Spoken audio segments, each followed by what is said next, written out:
1988. I was 9 years old. I had my NES for about a year and a half at this point, and I had also discovered the joy of playing games on both the Macintosh and my Commodore 64. What's going on, everybody? I'm Jay. Welcome to the channel. If you're new here, welcome back to the channel. If you're a returning viewer, you guys look great today. Thanks for stopping by. And today we are looking at the 10 games that I was playing in 1988. And we're going to start off with one of the best sports games ever made, ice hockey. Now, I've talked about ice hockey plenty of times on the channel in the past. It's one of my favorite games. I really think that it captures, not exactly, but it captures close enough kind of the idyllic nature of what the sport is, and it is my favorite sport. I've said that in the past. But to me, ice hockey is a fantastic title. It's a perfect sports experience for the NES. So it's not only fast, fun, and fluid, it also leans into the accuracy of what the game is, but it also plays fast and loose with the rules. Like, you don't have a full team on the ice. There's kind of some over-the-top arcadey action that happens in the game. It's not a pure one-to-one simulation by any stretch of the imagination, but it does the most important thing, and it does it well. It's fun, and that's really all you can hope for. It was a game that, I remember when I got it, it was something where I didn't expect to enjoy it nearly as much as I did, and I don't know why. I think it was probably because I didn't really care for other NES sports games that I had played previously. Like, I didn't like golf, I didn't really like baseball or volleyball. So getting ice hockey, I was kind of like, all right, well, this is probably going to suck, but it didn't. It was a fantastic game. It was something that was truly fun, wonderfully designed, and an absolutely amazing time to play it. And I just loved all the different options in the game. I loved the different characters that you're able to choose and play as. I loved the different mechanics in the game, and I thought it was fantastic. And it's something I showed you in my Korgs video last week that John Hancock actually gave me a box, so I actually have a complete in-box copy of it now, and it's awesome because it's just a fantastic title. But it wasn't just sports games that I was playing in 1988. There was also a very heavy role-playing game, and it's probably the one that was most responsible for me falling in love with the genre. Now, it wasn't just the NES I was playing on at the time. I also had a Commodore 64, and I remember there were other games that I had played on my 64 that weren't as memorable, but I did love them. Like Caveman Ugg Olympics is one that I wanted to bring up, but it wasn't something that I think really would have warranted much of a discussion. It was a fun, silly game, but it wasn't necessarily something that really kind of shaped me as a gamer. But I can't say the same about the Bard's Tale 2 Destiny Night. Now, the Bard's Tale 2 was bought for me by my aunt and uncle for Christmas one year. And it was because my cousin Amanda and I were going to computer camp together and things like that, and we were playing stuff like the Oregon Trail and Where in the World is Carmen Sandiego, all of which could have easily made it onto this list. But the one that needed to be here was The Bard's Tale 2. This was the first time I'd ever played a dungeon crawler. This is the first time I'd ever played anything where I was creating my characters, and I was creating them based on the different stats and the different aspects and the different kind of abilities that these classes had. And it was amazing to me, at least, to be able to create these characters that were fully visualized in my mind, but were nothing on screen. You had a profile picture, and that was it. And it's funny to me because characters like El Cid the Bard, who was one of the stock default characters, just sticks out to me as a memorable character from video games for me in 1988, but he wasn't even a real character. He was just a name with a portrait, and that was it.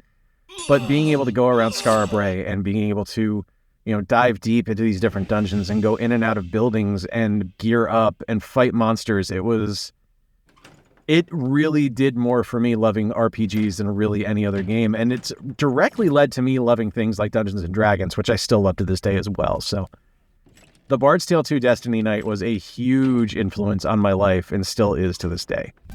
Same can be said for this game, and this one in particular was on here because I played a lot of Contra with my friend Josh, and it wasn't something that I was ever terribly good at, and longtime viewers of the channel will know that I don't have the highest regard or esteem for the game nowadays, but back then, Contra was legit. Dropping in that Konami code and getting all the extra lives to be able to go through and play this fun and over-the-top and better than the arcade version of a run-and-gun shooter was the first time I'd ever really done anything like that. I hadn't played any of the Mega Man games yet, so run-and-gun was completely new to me. And Contra did something incredible by giving you all these different weapons that you're able to find, and it was a legit NES hard game. It was something that was challenging from top to bottom. Like, the first level is even challenging. I mean, it's not hard, but there is a challenge there, and they didn't guide you by the hand through the level. They tossed you into the wolves, and it was amazing. I remember the first time I got a spread gun and how just ridiculously impressive that was to me. That kind of blew my mind as a kid. And it's one of those weapons now that is kind of like a fully realized and kind of an idealized version of a weapon to me in a video game. Stuff like the spread gun, the Master Sword, the BFG from Doom. These are all things that I look at and I go, yeah, those are legit weapons. And the spread gun, despite how simple it is something that I think a lot of people kind of equate to the Contra experience. While it hasn't aged well for me, and I don't want to take that away from anything that anybody else loves, because I'm not the arbiter of good games here. This is just my own personal opinion, but I think while it hasn't aged personally well for me, it's still a brilliant title, and the multiplayer aspect of it alone was phenomenal. Another game I really, really enjoyed in 1988 was my first exposure to a puzzle platformer, and that was Bubble Bobble. Bubble Bobble was a game I remember renting, and it wasn't one that I rented terribly frequently, but it was something that I remember when I got it. It was one that I always put in my back pocket as like, that's a reliable one to keep picking up if there's nothing else at the video store I want to get.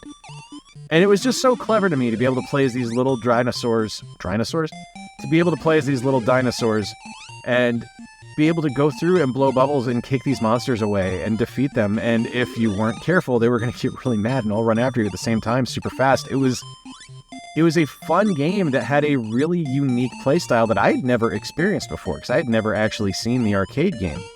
So for me, this was a brand new, completely unique experience that to me was completely revelatory and something I had never really experienced before. So the NES version to me was incredibly fun, and it was a really well-designed game, and the music will stick in your head for weeks. So if you haven't played the NES version of Bubble Bobble, you should. Just be prepared for the earworm, because it's not going anywhere. As much as I equate Contra as the kind of apex version of what a run-and-gun shooter was, and that introduced me to the genre, there were a couple others that year as well. One of them was Bionic Commando. And Bionic Commando, to me, is such a clever game because it removes something that you think would be a fundamental. And I think that's kind of a really clever way to go about designing a game, because when you think about a platformer, you think of the ability to jump. And to take that completely away from somebody and have to rely 100% whole hog on the physics of the grappling hook arm was incredible and added such a unique challenge to a game that I don't think anyone was prepared for. Now, I had played the original Commando and I loved it, and I didn't know what to expect from Bionic Commando because, honestly, to me, Commando, how could you top it? But they did with Bionic Commando. But it wasn't necessarily topping it by making it an improved version of the original. It was something entirely new. By having the branching paths and having the crazy grappling hook arm and the fun interactive elements where you're either hacking into communications and listening in or trying to get information so you know where to go next, it really made it a significantly more immersive game, and it holds up to this day. It's not a perfect title. Like, I think it is one of the best games on the NES, but I can realistically look at it and say it isn't a perfect title. There's definitely some flaws there, but it's something that for me is just kind of a magical experience and really is a wonderful game to demonstrate that taking a chance on something that is expected isn't necessarily a bad thing. By taking that jump out, they made one of the most memorable platformers of all time. Another run-and-gun game that I really liked, but did it very differently, was Blaster Master. Now, first and foremost, Blaster Master, in my honest opinion, has one of the top 5 soundtracks on the NES. The soundtrack in the game is magnificent. It's Sunsoft, of course, so of course it's going to be great. They do all amazing music, but the game itself really does that music a service by not only having its fantastic soundtrack, but by coupling it with incredible gameplay. When you're in Sophia, when you're playing in the tank, the game is a fantastic roll-and-gun shooter, I guess, for lack of a better term, where you're finding upgrades for the tank and you're using your ability to jump and move around and attack these different enemies for, to me, what was kind of a unique experience by being able to aim all over the place. Now, you could do that with Contra, but I'd never really experienced that with a vehicle game before. So being able to do that in Sophia was kind of amazing. And my mind was blown when you could hop out of the tank. So if you found yourself in a position where you pressed the button to jump out and you were just Jason, this was something where it was now fight or flight mode, because you had to avoid the enemies or at least be able to fire that button fast enough to be able to defeat them in order to get to the underground worlds where you were in the isometric view, where the game completely changed. It went to something else entirely, and it was just such a wonderful blending of genres that I don't think I had seen yet in video games. And it was something where I realized, like, this is one of the most perfect video games I've ever played. And to this day, I love the Blaster Master series. Like, the original is a fantastic game. Blaster Master 0, 02, and 03 that released on the Switch and other consoles as well. Each one of those games is amazing, and they lean heavily into what that initial design was, and they show it still works 35 years later. There's one other computer game that I played in 1988 that heavily influenced me, and that was King's Quest IV. I have a deep love of point-and-click adventure games, and as much as I think Monkey Island is really where that hook kind of got into me, I remember at computer camp that year, it was something I went to, like I mentioned, with my cousin.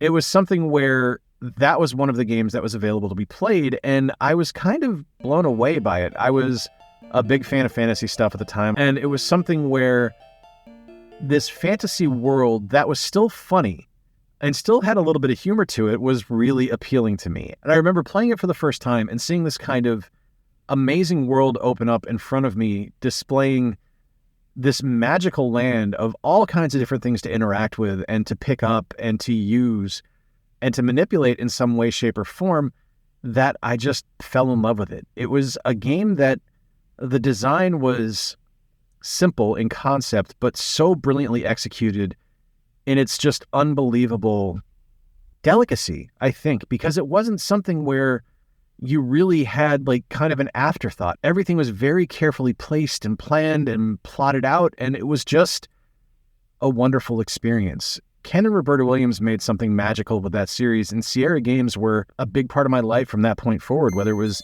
Space Quest or Police Quest, or basically if it had the word quest in it, I was down. And it was just something that I remember playing it, and that was what planted that seed for loving point-and-click adventure games going forward, like Monkey Island, like Indiana Jones and the Last Crusade, like Loom, like The Dig. It all started there with King's Quest IV. All right, I got 3 more games here. I want to talk first about one of the big sequels that came out in 1988 in North America, and the first one I want to talk about is Zelda 2: The Adventure of Link. Now, Adventure of Link is my personal favorite Zelda game on the NES. Now, granted, it's only 2 games. And I know a lot of people find that blasphemous because they love the original Zelda so much, but Zelda 2 to me made something magical by making it a different experience entirely and leaned into the strengths of what the NES was. So it kind of became a platformer. It was almost more of a Metroidvania because you were going all over the place and you were going into different levels to collect items and backtrack and go into different areas. And the combat in the game, I thought, was really well done. I thought it was a lot of fun. Now, going back and looking at it now, I can see where some of the flaws are, but it's still a version of the game that I prefer to the original. And as brilliant as the original is, and that exploration is wonderful, I really liked instituting the side-scrolling levels in Zelda 2: The Adventure of Link. I thought it was graphically miles beyond the original. I thought the overworld was a little bit lacking in compared to the original game, but still, the internal levels and the side-scrolling levels more than made up for that. And I thought that the challenge in the game was significant. With the first Zelda, I never really found it to be a terribly hard game. It was a game where you had to think, but it wasn't really hard. You just had to kind of figure out where you needed to go. With Zelda 2, it was both of those things. It was something you actually had to think your way through, and it was a challenge to play. I really liked it. I still like it to this day. I think the music in the game is great and the look is fantastic. And I think there are assuredly flaws in the game's design, but I don't think it's a bad title whatsoever. Now, before I get to the other big sequel that released that year, I want to talk about what is one of the games that I don't necessarily think I liked, but I played a lot of because I liked aspects of it, and that's TNC Surf Design. I loved the skateboarding levels in TNC Surf Design. I thought it was a lot of fun to be able to kind of go through these different levels and do these different stunts because I was never a fan of Skate or Die. I didn't think Skate or Die was a game that really lent itself to being easily accessible. I thought it was something that was a little bit too challenging for what was 9-year-old Jay at the time. But TNC Surf design, it was pretty straightforward. You moved, you jumped, and that was it. And until you got to the surfing levels, no suck. But the skateboarding levels were really good, and I thought the character designs were great. You know, having both the monkey and the tiki guy, I thought were incredible. There was just something about that game that it was kind of my first exposure to one of those kind of pick up and play for 5 minutes just to kind of break the ice of gaming. Stuff like, you know, quick mobile games nowadays. Those are great ways to kind of wake your mind up a little bit before you get into a more heavy session of a game. And I think that was kind of what TNC Surf Design was for me. I don't necessarily think it's a great game by any stretch of the imagination, but it was something that I enjoyed and I loved. But the big one, the last game in 1988 that I want to talk about, the one that I really went back to frequently, was Super Mario Bros. 2. Now, I've told the story in the past on this game where it was a game that I desperately wanted. When Nintendo Power came out in July and featured Super Mario Bros. 2 on the cover, I was a tizzy. It was the only thing I wanted. It was the most exciting thing out there for me. And I remember telling my mom I wanted to get the game, and she told me I had to work for it. And to her credit, she stuck to that. She didn't let me off the hook. And one of the coolest things that I got to do, I mean, this is, kids, this is back in the 80s. This is before we really paid attention to child labor laws. I actually got to go to work with her. And she worked at a camera store in Massachusetts, and I was able to kind of create a window display for the camera store, and I got paid for it. And I got a paycheck, like, with my name on it and everything, and I thought it was incredible. And it blew my mind that I was able to do this, and I got enough money that day to be able to buy Super Mario Bros. 2. Now, looking back at it, if I'm being realistic, I realized that the check I got was probably from my mom, because there's no way in hell that anyone would have paid a 9-year-old over $60 to fart around in a window display all day. Like, this is real life. I'm just realizing this now. This didn't actually. So my mom bought me the game, essentially, but it was something that I worked towards. And I remember getting home. Actually, firstly, I remember the drive home from the Toys R Us in Braintree, Massachusetts, to our house in Fall River. And I must have read that instruction manual 50 times on the drive home. And getting home and popping it in and being able to play as Luigi and Princess Toadstool and Toad and Mario in this amazing world. Like, I loved Sub-Con. Like, Sub-Con was my favorite. More than the Mushroom Kingdom, Sub-Con was my thing. And I was just blown away by how creative and how lively and how exciting everything in the game was. And the music was fantastic. And everyone played differently. It was a completely different experience every level if you wanted it, based on who you picked, and that absolutely blew my mind. And to this day, it's my favorite NES game for Mario. I love Super Mario Bros. 3, and objectively I can look at it and say Super Mario Bros. 3 is a better game, but Super Mario Bros. 2 is my favorite. There you have it, my friends, the 10 games I was playing in 1988. Let me know in the comments down below, what were the games that you were playing in 1988? What games are the ones that you have the nostalgia bomb for, that just fit in, that you miss, that you want to play again, or that you're still playing today? Until next time, I've been Jay. Appreciate you guys hanging out. Remember to play more games, stay square, and take care. I'll talk to you soon.